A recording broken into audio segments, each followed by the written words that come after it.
You travel around the world touring with Michael Jackson during the Bear Tour. Tell me about the experience. Okay, not around the world. Michael at that time was only touring in Europe. I thought you did Europe. I only did Europe. Okay. He never took that But to you the have to States. understand us from Long Island. That's around the world, Europe. No. The world is Long Island. Okay, the philosophy behind this was throw the single out there, don't put her picture on it, make sure everybody understands this is like this innocuous, like, what is she? What is she, black, white, Hispanic? Nobody knew what I was. I mean, it came up with extensions.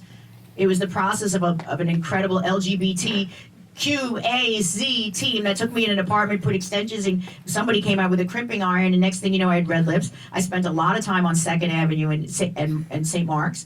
I was gothy, glammy, and I was getting all this stuff from the Russian club, so I started to understand Versace, but, so you're asking, like, going into that phase of Michael Jackson was just, I was famous in Europe. It really was a throwing out there, seeing what stuck.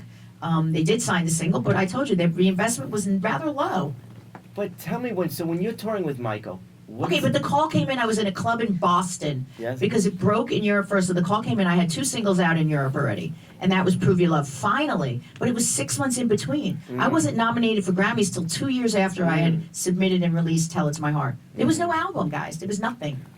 But the point I'm getting to What's is the point, with Joe? Michael Jackson. I want to know Okay, Michael what Jackson. was Michael really like behind the scenes. Okay, I have no idea.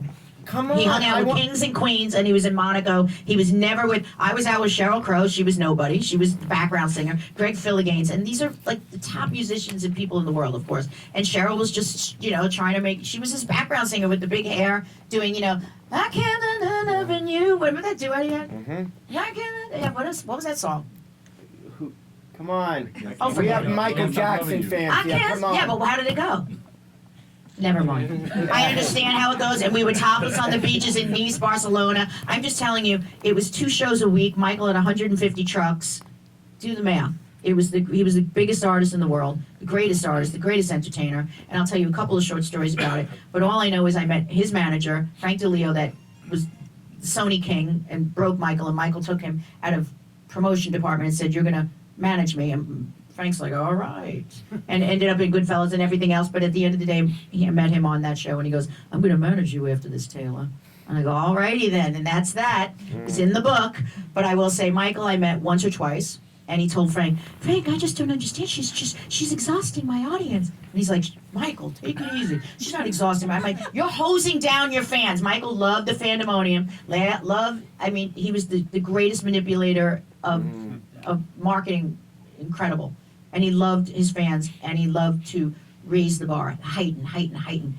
Backstage, one experience I remember was, and these weren't just shows, guys, these were arenas. And in Europe, there's soccer arenas, so it's 80,000 people, 100,000 people. It sounded, anything you saw in Gladiator, when they came out, the roar, it was lions. I was being fed to the lions. I was shitting my pants. I said to my manager, "I'm not going out there." He goes, "Go get the fuck out there." And I can't. Like, everything was moving inside. And he goes, "Get out there." And the band's like, we were in Long Island the week before. You know what I mean? We were in Boston in a club because nothing was broke in the United States then. But yeah, Frank DeLeo, and God rest him. But yeah, amazing. I had wonderful memories of that tour because friendships for life, and of course people broke. Cheryl had an incredible career after that. But yeah.